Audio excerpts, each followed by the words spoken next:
wari umunezero udasanzwe ngo ku kibuga c'indege aho novuga yuko uwo bita yakiriwe neza ku kibuga c'indege akigwa n'isinzi ry'abantu abamenyesha makuru ndetse n'abanditsi ni mu gihe yaramaze igihe kitari gito abarizwa mu gihugu c'Ubutaliyano aho yari yagiye kugirayo vacances ari kumwe ndetse na famille yiwe ari kumwe ndetse n'umwana wiwe ari kumwe ndetse n'abana biwe babiri umwana bavyaranye na Florio n'uwundi mwana novuga yuko bavyaranye na Nziza Desire. Wari umunezero rero udasanzwe ku kibuga c'indege aho yakiriwe biryoshe cyane gose. Team Natasha niho yari yibereye ugerageje kuraba vyari ibintu vy'amafi bimeze neza cyane gose. Hariho ba Sister K n'abandi benshi ndetse basanga bari muri Team Natasha niho bari bibereye abacunga ubuzima bwiwe security yari imeze neza cyane gose ndetse bari banaberewe bidasanzwe na DJ Rafa ari wasanzwe ari manager wiwe niho yari yibereye ngaho ku c'indege aho yakiranywe iteka mu gihugu cy'u Burundi.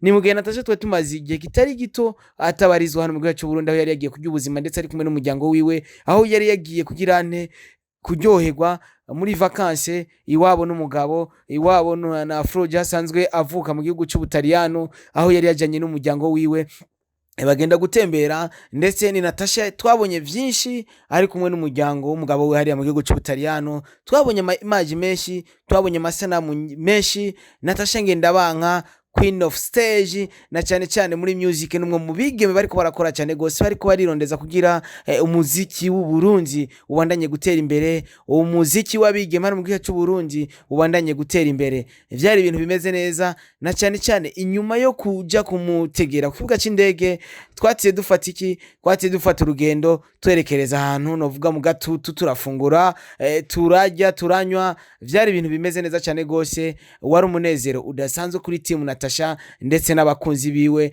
na cyane ko yarakumbuye mu gihugu cy'u Burundi. Uti Natasha mbega agiye kuzanira iki? Agiye kukuzanira vyinshi cyane na cyane akabaje no gutegura urubanza rudasanzwe ariyo La Boss Party. N'urubanza yamategura kila mwaka. La Boss Party ni rumwe mu rubanza novuga yuko nimba hari abasani bakora vyiza mu gutegura urubanza novuga yuko bari kumwe n'abafani biwe. Natasha Ngendabanka numwe mu baririmbyi ndetse novuga yuko ari we n'uwa mbere kuko yama yabikoze akaryohera abafani biwe bagafungura ndetse bakananywa ndetse bakagira nico bashitseko bakagira n'ivyo bavuze ndetse numwe mu bastari y'amati yatumiye abandi bastari bakaza mu manza zyo kugira babandanye kwifadikanya umunezero udasanzwe.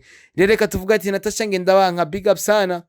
Bonne chance no mu kazi kiwawe ubandanye utera imbere nka Star TV 257 navuze ati iki ni kintu ashobora kwirengagiza nshobora kuvuga. Rero turasuye kukwakira mu Burundi. Uburundi bwacu ari bwo bwanya ari bwo bwawe kugira ubandanye kuturyohera ubandanye kuryohera abana bariya twari tugukumbuye. Turasuye kukona mu gihugu cyacu arico cyawe arico cy'amavuko yawe hama ubandanye unezerwa na timu yawe ndetse n'abandi tubandanye kugukurikirana na cyane ko warukumbuwe muri vyinshi. Imana ibahezagire cyane abakunzi ba Star TV na cyane mwe mubandanya kudukurikirana mubandanya gukora partage ibiganiro vya Star TV 257. Imana ibamezagirire. Yari Mr. Ho Mr. Meet aka Angel de la Capitale kuri micro za Star TV 257. Imana ibamezagirire cyane aho muri hose mubandanye kubona ikiganza c'Imana mu bikorwa vyanyu vya misi yose.